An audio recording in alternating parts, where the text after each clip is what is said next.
Chatting now to Deputy Russell Labby. According to the Vote.je website, at the last election in the senatorial island-wide election, the turnout was 43.38%.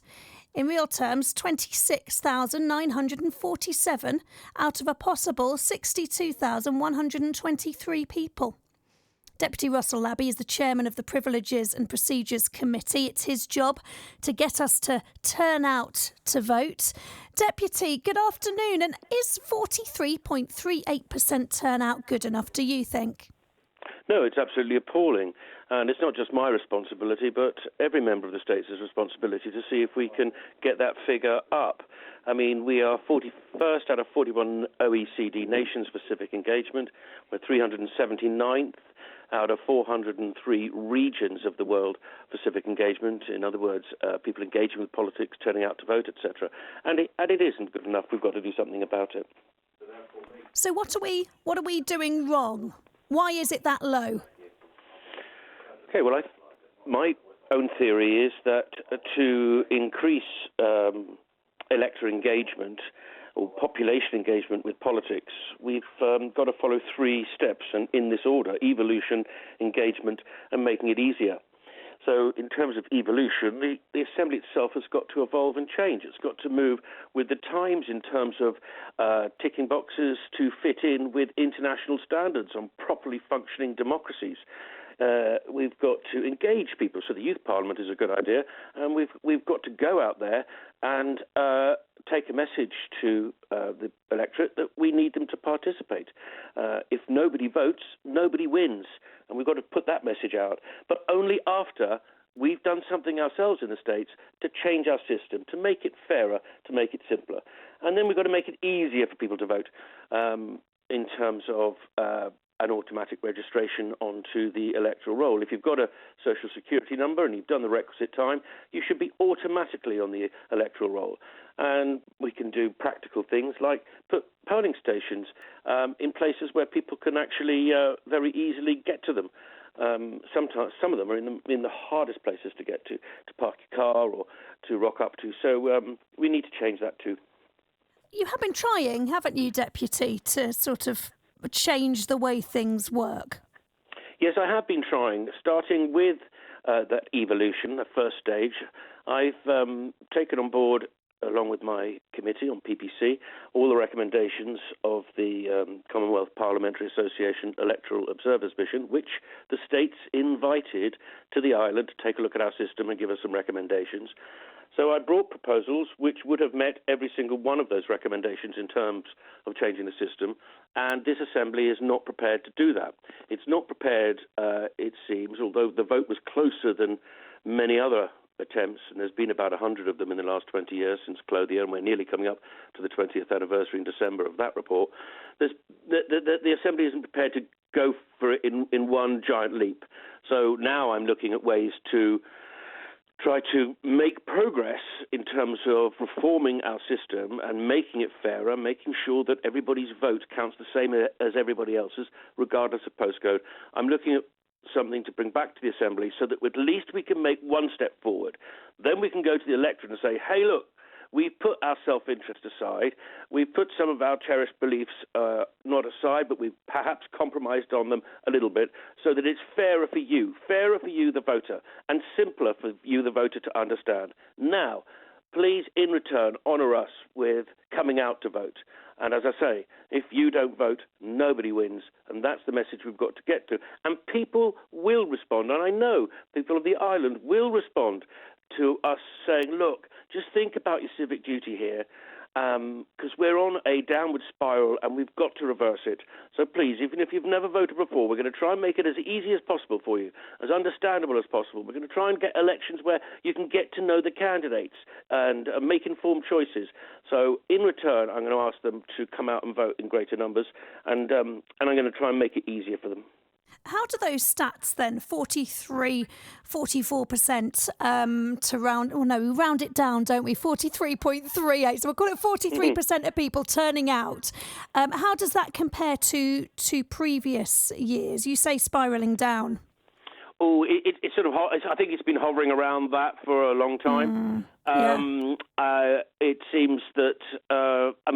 It's been a battle that's you've been fighting this battle for some time. We have been fighting, and it does feel like a battle actually. And we've got to reach people. We've got to reach all our people, all our citizens, regardless of whether they were born here or not. Jersey can't operate without foreign nationals.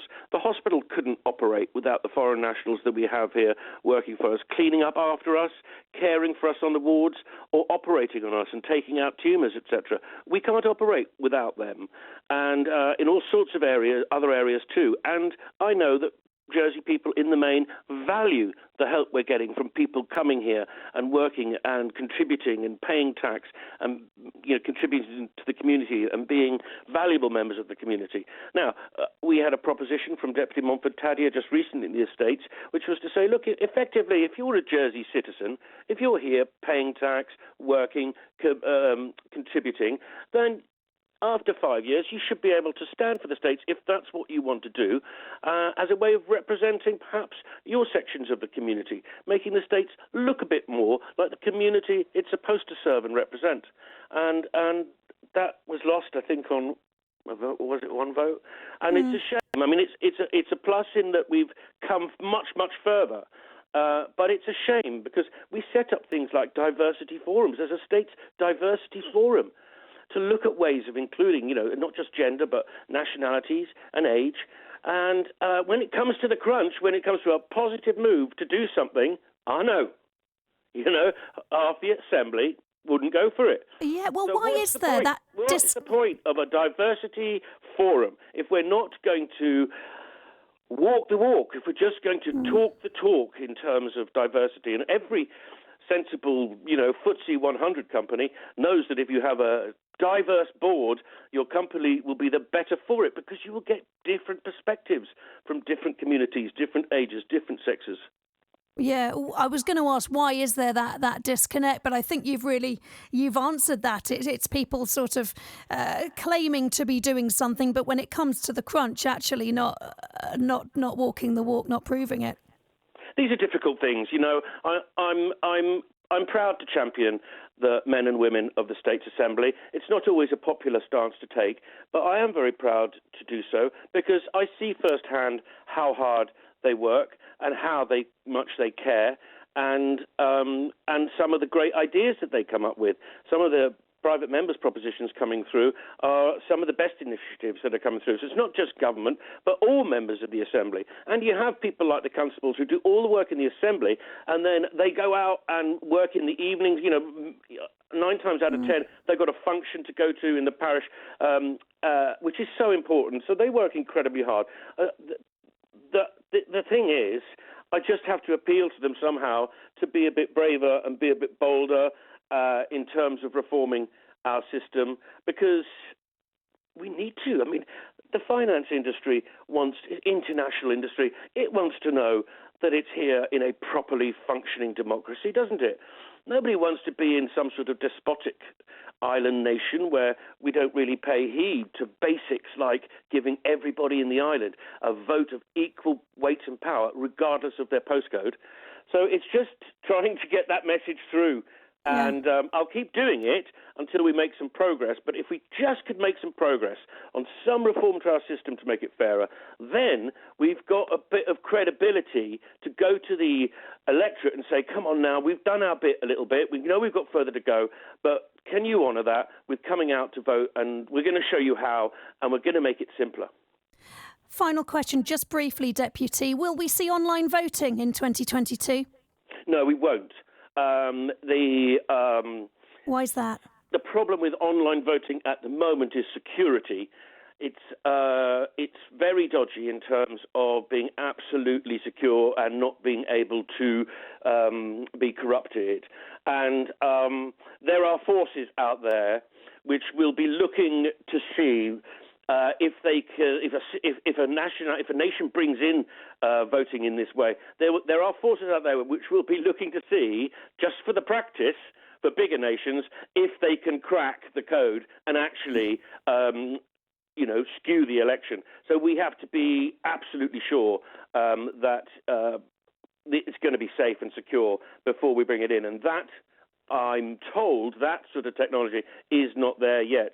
But I want to make it easier in terms of people being automatically on a electoral roll if they've got a social security number, they've been here for the requisite time.